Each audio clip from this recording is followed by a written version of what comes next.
दोस्तों, मेरे channel honour of homoeopathy by doctor A K. Singh में आपका स्वागत है। दोस्तों, पिछले वीडियो में हमने एक क्रॉनिक वार्ट के केस को डिस्कस किया था। आज हम इस वीडियो में उस केस की साइंटिफिक एक्सप्लेनेशन को डिस्कस करेंगे, जो कि टोटली होम्योपैथिक प्रिंसिपल्स के ऊपर बेस्ड है। इस एक्सप्लेनेशन को दोस्तों समझने के लिए मैंने 4 पॉइंट्स में डिवाइड किया है। पहला पॉइंट है aphorisms related to the case. Second point है understanding of the miasm in the case. Third point about potency and last point and fourth about doses. First point को अंडरस्टैंड करने के लिए दोस्तों एफोरिज्म्स का जो पॉइंट है उसके लिए हमको सबसे पहले एफोरिज्म 5 के पास चलना पड़ेगा। एफोरिज्म 5 में दोस्तों हैनीमैन सर हमसे सबसे पहले किसी भी क्रोनिक डिजीज़ में उसके फंडामेंटल कॉज यानी उसके क्रोनिक मियाज्म को डिस्कवर करने के लिए कहते हैं, और वो मियाज्म के बारे में हमको सारी जानकारी उसकी जर्नी ऑफ द डिजीज़ में मिलेगी। जर्नी ऑफ द डिजीज़ में दोस्तों हमको ये जाननी है वो ऐसे कौन से पॉइंट्स हैं, वो ऐसे कौन से सिग्निफिकेंट पॉइंट्स हैं जो उस डिजीज़ की एंट्री के लिए उस पर्सन में रेस्पॉन्सिबल है। तो उन पॉइंट्स का फिर हम उस क्रोनिक मियाज्म से रिलेशन करेंगे।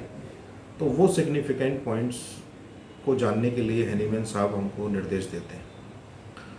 सिग्निफिकेंट पॉइंट्स को जानने के लिए दोस्तों हमको सेक्शन 211 के पास चलना पड़ेगा, जिसमें हैनीमैन सर कहते हैं कि जो डिस्पोजिशन ऑफ द पेशेंट है वो होम्योपैथिक मेडिसिन के सिलेक्शन में बहुत डिसिसिव इम्पोर्टेंस रखता है, तो इसलिए डिस्पोजिशन को कंसिडर करना। नेक्स्ट पॉइंट है दोस्तों 212 में वो हमसे कहते हैं कि कोई भी डिजीज़ अगर किसी पर्सन में एंट्री लेती है तो वो सबसे पहले उसके माइंड और डिस्पोजिशन को अल्टर करती है, तो इसलिए डिस्पोजिशन के साथ साथ उसकी माइंड की सिचुएशंस। थर्ड सेक्शन है 213 दोस्तों, जिसमें वो हमसे कहते हैं कि अगर कोई फिजिशियन नेचुरली और होम्योपैथिकली क्योर करना चाहता है तो उन सिम्टम्स को भी कंसिडर करना होगा जो कि उस माइंड और डिस्पोजिशन से रिलेटेड है, यानी कि दो symptoms which are related to the mind and disposition. तो 3 पॉइंट्स दोस्तों हमको देखने हैं, डिस्पोजिशन, माइंड एंड दो symptoms related to the disposition and mind. तो केस में हम लोग चलते हैं दोस्तों। तो मियाज्म का जो सेकंड पॉइंट है हमारा अंडरस्टैंडिंग ऑफ मियाज्म, तो जब आप इसकी पिक्चर देखेंगे, केस की पिक्चर देखेंगे तो देखेंगे कि उसमें वार्ट है, उसके साथ कई सारे छोटे छोटे और वार्ट्स हैं जो एक अनफीलिंग अपीयरेंस में है, जो उसको अच्छे नहीं लग रहे। तो दोस्तों वार्ट्स है, हम सब लोग जानते हैं it is a psychotic मियाज्म, but जो अनफीलिंग इसके अंदर है, जो सिचुएशन एक अनफीलिंग की है, वो कहीं ना कहीं सिफिलिस को डिनोट करती है। तो कुछ पार्ट इसमें सिफिलिस का भी है, इसलिए हम इसको साइकोसिफिलिटिक मियाज्म लेंगे। और दोस्तों जानने की कोशिश करेंगे कि ये जो मियाज्म के साइकोसिफिलिटिक के कौन कौन से सिग्निफिकेंट पॉइंट्स हैं जो उसकी जर्नी ऑफ द डिजीज़ में हमको मिलते हैं। तो पिछले वीडियो में आपने देखा कि इनको अर्ली एज में ही बिजनेस की करने की बहुत इच्छा थी। ये एक इनके माइंड में थॉट आया बिजनेस का। This is a psychotic thought कि मुझे बिजनेस करना है। फिर वो बिजनेस, मुझे 1-2 बिजनेस हो गए इनके शुरू, अच्छा पैसा आने लगा, बिजनेस रन करने लगा, साइकोसिस बढ़ती चली गई दोस्तों। इस तरह से जब साइकोसिस बढ़ती गई तो साइकोसिस का सैचुरेशन हुआ। जब सैचुरेशन हुआ साइकोसिस का तो इनके हाथ पर राइट हैंड पे एक वार्ड आया। राइट हैंड पे वार्ड का मतलब है दोस्तों कि right hand is working hand, और काम तो इनको ये कर ही रहे हैं अपने बिजनेस के लिए, तो इसलिए नेचर ने इनके हाथ पे उस वार्ड को डेवलप किया। It is related to business, right side of the body is related to business. और भी कई सारे फैक्टर्स रहते हैं जिनसे right side of the body relate रहती है, लेकिन इसमें हम बिजनेस से रिलेट करेंगे। अब दोस्तों इन्होंने उस वार्ड को रिमूव करा दिया।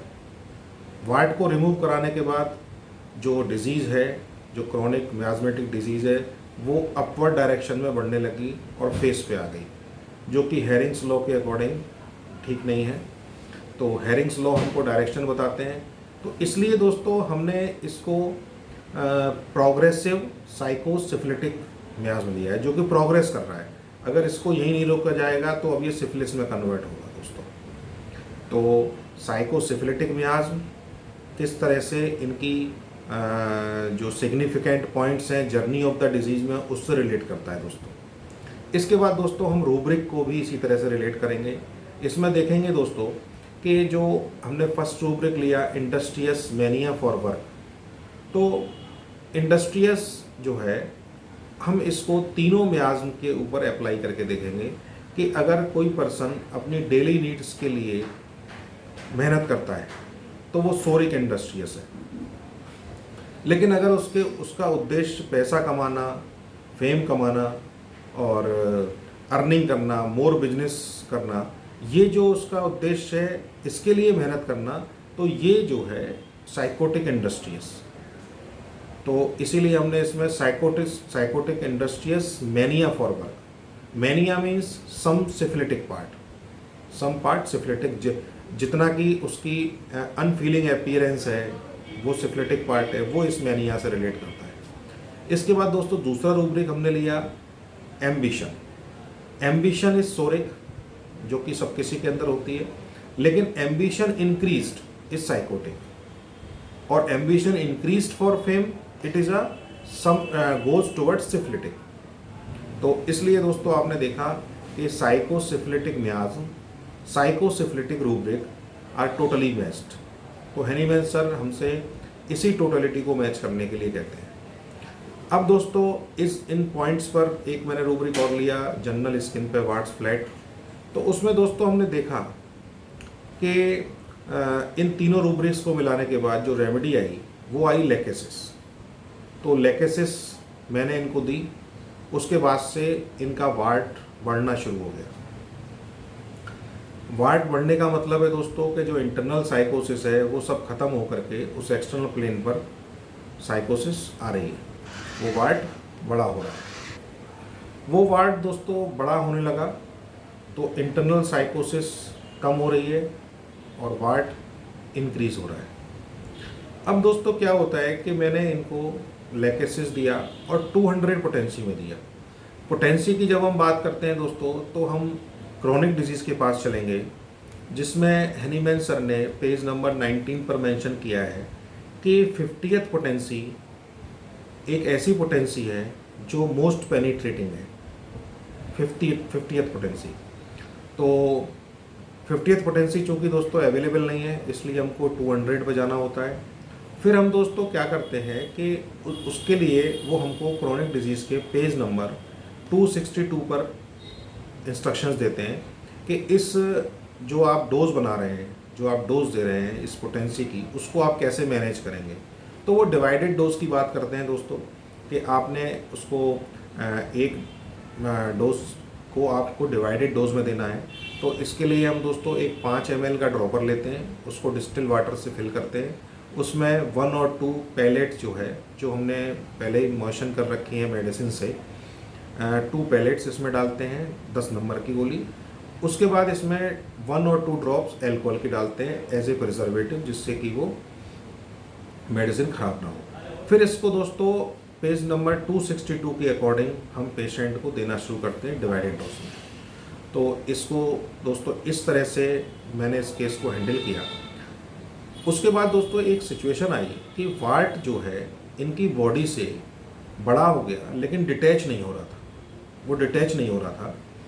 तो इसके लिए सेक्शन 171 में दोस्तों कई सारी एंटीसोरिक्स को देने की बात कहते हैं हनीमैन सर। तो मैंने देखा कि ये बार्ट आखिर जब फुल हो गया, फिर मैंने कुछ दिन इनको SL पे भी रखा, लेकिन उसके बाद भी उसके अंदर ना कोई इंक्रीज़ हुआ, ना कोई तब्दीली आई, वो जितना बड़ा था उतना ही रहा। फिर मैंने दोस्तों दोबारा से केस इनका एनालिसिस किया, तो मैंने देखा कि इसमें कहीं ना कहीं एंटीसोरिक ट्रीटमेंट को मैं मिस कर रहा हूँ। तो जब मैंने इनको दोबारा से केस को एनालिसिस किया तो दोस्तों इनकी एक फीलिंग थी कि जब ये उस वार्ड को लेकर के कहीं पब्लिक प्लेस में जाते हैं, अपने बिजनेस को करते हैं, तो लोग इनको जब टोकते हैं तो इनको वो टोकना पसंद नहीं आता, और उसको ये कहीं ना कहीं ये लेते हैं कि मुझे ऐसा फील होता है कि मेरे सम्मान को ठेस पहुंच रही है। तो एक रूब्रिक है दोस्तों, honour wounded, ailment from honour wounded. तो मैंने उसको लिया, तो इनकी एक फीलिंग रहती थी कि मुझे अगर वो टोक देते हैं तो मुझे कुछ ऐसा फील होता है कि मेरे सम्मान को ठेस पहुंच रही है, मैं किसी के सामने नीचा नहीं देखना चाहता। तो मैंने इनके बाकी रूब्रिक्स जो लिए थे, तो उसके साथ जब मैंने इनको मैच किया, तो इनके ऑनर वंडेड को मैंने एक रूब्रिक इनका लिया, फ्लैट वार्ड्स लिए बाद में, नई टोटलिटी जो बनाई। तो उसमें दोस्तों मैंने देखा कि मेडिसिन आती है नेट्रम, तो मैंने इनको नेट्रम सल्फ 200 का 1 ड्रॉपर डोज दिया, सिंगल डोज। उसके बाद दोस्तों विद इन 7 to 8 डेज जो वार्ट है वो स्किन से डिटैच हो गया। उसके बाद वो सारे वार्ट्स अपने आप फेस पे से रिमूव हो गए दोस्तों। तो इस वीडियो में दोस्तों हमने ये चीज़ डिस्कस करी कि हमको किसी भी क्रॉनिक केस में एंटी मियाज़मेटिक ट्रीटमेंट को किस तरह से देना है। दोस्तों अगर ये वीडियो में आपको किसी तरह की क्वेरी हो तो वो आप कमेंट बॉक्स में लिखकर मेरे से पूछ सकते हैं, और मेरे इस वीडियो के बारे में कुछ कमेंट्स आप जो है कमेंट बॉक्स में लिखें, जिससे कि हम और आगे अच्छे बेहतरीन वीडियो बना सकें। थैंक यू दोस्तों। दोस्तों ये हैं मिस्टर फैजान, जिनका केस मैंने परसों शेयर किया था। तो आज मैं इनका रिव्यू आपको बताना चाहता हूँ, तो आप बताएं अपना।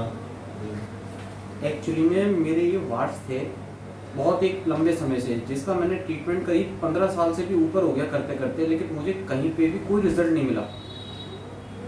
और मैं एलोपैथिक का भी बहुत ट्रीटमेंट किया, होम्योपैथिक भी बहुत जगह गया। मैं आए दिन में डॉक्टर बदले, 2-2 साल मैंने एक एक डॉक्टर को दिया, लेकिन कहीं पे भी मुझे रिजल्ट नहीं मिल पाया। उसके बाद फिर मैं अपने डॉक्टर साहब पास आया, जिनसे मैंने अपना ट्रीटमेंट लिया।